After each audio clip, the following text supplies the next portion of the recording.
And a great win in midfield as Gantier plays it to Gellert. And look at Montaline Diamond dancing. Tried the nutmeg. Maxwell was having none of it. That was the first time we've really seen Montaline Diamond get in on any sort of action here in the first half. Her team not having possession of the ball in that middle third of the field to get her into the attack, and she's doing a good job of coming back into the midfield to try and disrupt the offense of Miami. Alarcon coming forward again, now more towards the right side where we've seen her this season. Maxwell again, big diagonal ball.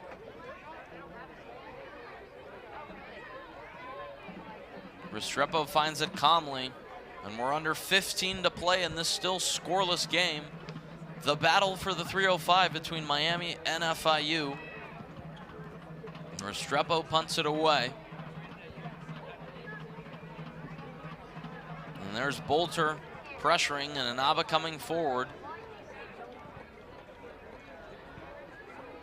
As Jessica Kay gets it down for O'Mahony. O'Mahony looking forward. Here's Akgul with Alarcon, and out wide to Maxwell yet again. Now through to Simmons, who holds off the pressure. Simmons now trying to get into the box, falling over, still fighting for it. Between Morris and Gellert. Maxwell back to Alarcon, crossing and shooting opportunity. The shot comes in, it got deflected. Bolter out as far as Maxwell. Another cross from Maxwell. This time it's Inaba with the initial header. And out to Alarcon, pressuring Gellert there again near the corner. And he'll go out for a throw deep in FIU territory. And this is one of those scenarios where you really want to press high up the field, make sure they don't get out. Absolutely, they have all of the momentum right now. The Hurricanes are doing a great job of being patient in front of the box, trying to find that right man to play the ball to. Coach Ken Masur wants his team on the attack to gain territory and create those chances. They're doing so right here. Here's Mellenhorst dancing in between defenders, still fighting for it. Gellert out yet again. You saw her completely out of breath when she was taking the throw. That one a foul there as Jessica Kay got crashed into. Janatsu Kayo coming in, just trying to battle it out for possession of the ball. Like we've mentioned, they're going to be tough tackles all throughout the field, just flying in, trying to win the ball there. Her momentum just going into the player, and no harm, no foul. She went over and made sure that she was okay after. Yeah, that one will hurt though, a little elbow to the stomach area. But the apology there from Tayo as Morella again serves. A little chip ball over the top. Simmons tries to bring it down. It goes through the legs of Alarcon and out for a throw. McPherson with fantastic defense there, staying goal side of her man. If she was not there, that was for sure a goal scoring opportunity for the Hurricanes. And here's two substitutions for Miami. Crosby Nicholson and Ali Serlenga in. Serlenga started to play a bigger role. She comes in for Alarcon, and Serlenga scored the winner against Lipscomb. And Nicholson, a player that Coach Masur wants to continue to put back into the lineup. Got a red card early in the season, and after that suspension, hard to find her footing. As this one going end line, Mellenhorst goes down. And Nicholson still trying to find a regular place in the lineup and playing rotation. Runner in scoring position for Jake Ogden. It's Max Galvin at second as Ogden steps in to the right-hander's batter's box to face Vasquez. 1-0 count. 1-0 pitch is low and in the dirt. Count will move to 2-0. Some clouds starting to file in here. No rain on tap, but you never know between the months of April to October in South Florida.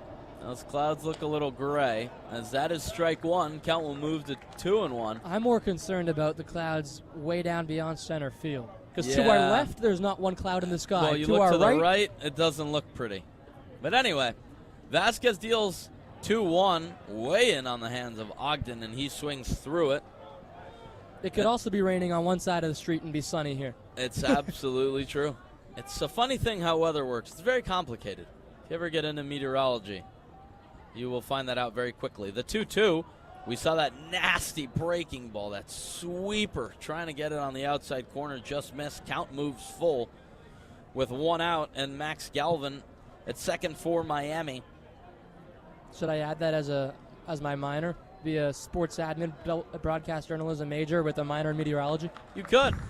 And you know what else could happen? Jake Ogden could get walked, and that's exactly what happens. And he will go down to first base. So runners on first and second with 1 out for Fabio Peralta. I mean, you do need to do that STEM cognate. It's a good way. Meteorology 101. But Miami's in business now, and their best freshman up to bat and a visit to the mound. I can't tell if this is a little chat or whether it's going to be a call to the bullpen. I don't see any signal just yet. Just a chat, it appears. Just a meeting, and might be there's some movement down in the pen. A right-hander getting loose. Yeah, it'll be. So could be to buy some time and then bring him in. You see more people running down to the Bethune-Cookman bullpen down the left field. They had opportunities in the first and second, but we're running into outs. This is one now where if they can keep the runners on base and let the guys at the plate do the work, they could really add some runs on the board here. Absolutely, and Mark Light has begun to fill up. As we see, people get out of classes. It's a Wednesday. People got classes till 6:20. I personally have one until 6:20. Shout out Professor Heidi Carr, who let me out to be able to be here with you guys. 1 out, runners on first and second, and the bunt shown. That was foul tip into the catcher's mitt, but the first bunt of the game reminds us that this game is brought to you by Keller, Turner, Andrews, and Ganem Law, because sometimes the smartest play is a strategic one. With top attorneys licensed in Tennessee and Florida, they're ready to help entertainers and musicians protect their work coast to coast. Absolutely. So we got a lot of great sponsors that help us out with everything that is WVUM baseball. The count at 1-1 with 1 out to Fabio Peralta. Lefty on lefty matchup. And that one hit to right field. Going back. Goodbye. Fabio Peralta off of Brendan Vasquez. A 3-run shot that gives Miami a 4-1 lead. The Hurricanes jump on top, just like Fabio Peralta jumped on that pitch, and a 3-run homer that cracks this game wide open for the Hurricanes. And I was telling you, when Brendan Vasquez misses over the heart of the plate, batters have just torched him the entire time this season, and that's been a big problem for the BCU Southpaw. And this is the second time I'm remembering back to last season, as the first pitch is 1-0 outside.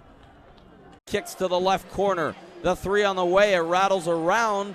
The rebound still underneath. It's back to the left corner with Adrian Woolley, who's able to work down but doesn't get the bounce. Loose ball still. Malik Renew comes up with it.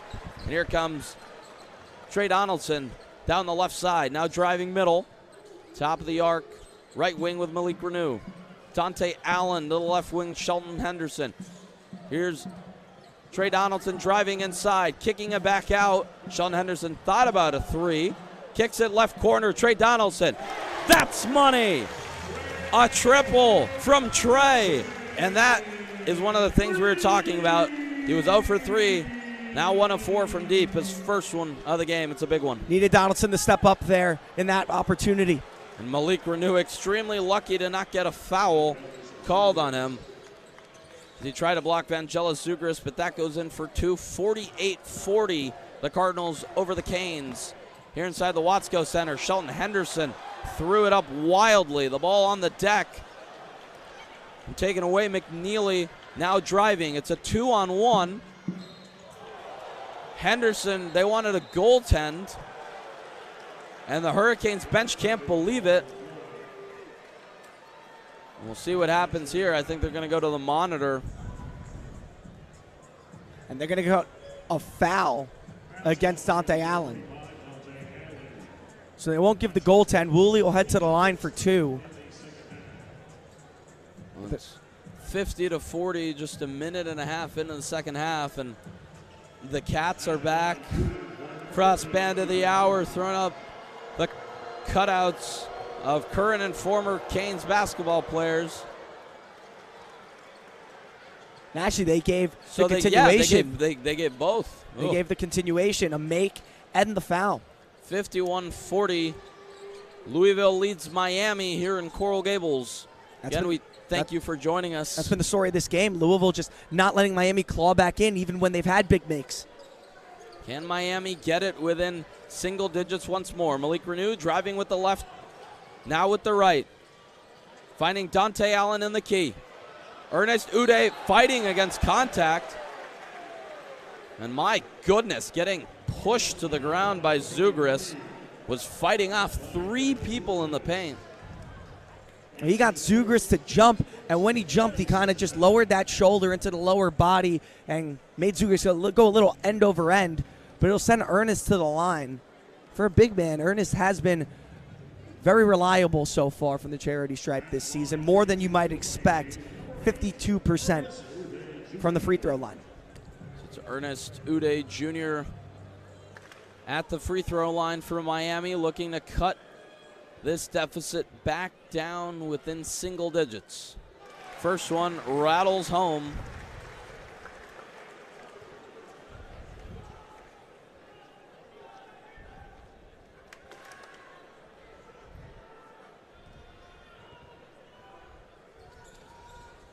And second one is good as well. 51-42. Miami back within 9. How clutch is it when your big can make free throws and get you back into a single-digit deficit? It's at the top of the arc with Hadley. Here's McNeely, right wing. Back to the top of the arc with the man himself, Conwell. Ryan Conwell finding Zugris underneath, spinning to his left, back to the right.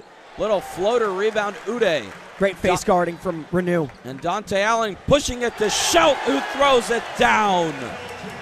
Here from inside the Watsco Center, Jaime-Mendez here with Coach Ivey. And Coach, what has it been like to be back in the postseason, this team breaking the drought, and now here, still playing at home? How does it feel to be in the second round? We're really excited to still be playing this deep in March. The WBIT is a great tournament. We're hoping next year it propels us into the NCAA tournament, but it's been a lot of fun to be back with our fans in Watsco. And what are those takeaways from that round 1 win against Georgia Southern? A big win, important, but you guys have had it rolling down the stretch, but specifically from this last game, what are your takeaways that you can take into that? I think we showed that we can handle the pressure pretty well against teams that press us.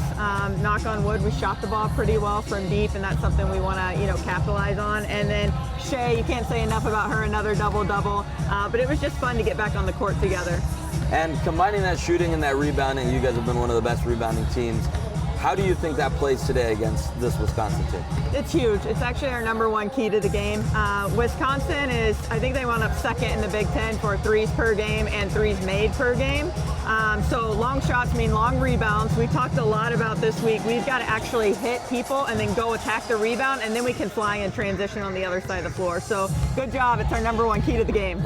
Appreciate it. Thank you so much here with Coach Ivey. And we're coming up on round number 2 in the WBIT. Miami and Wisconsin just minutes away. And the gates opening at the brand new rebranded Aztec Stadium, now the Banorte Stadium. And this lettering will actually be taken down ahead of the World Cup. But for this friendly against Portugal, the new name coming to light and a new history ready to be written here in Mexico City. Now the Estadio Banorte, a historic venue for world soccer, being the only stadium that will host 3 World Cups to date. Equipped with brand new seating ahead of this summer, renovations also included a brand new players' tunnel right at midfield instead of being behind one of the goals.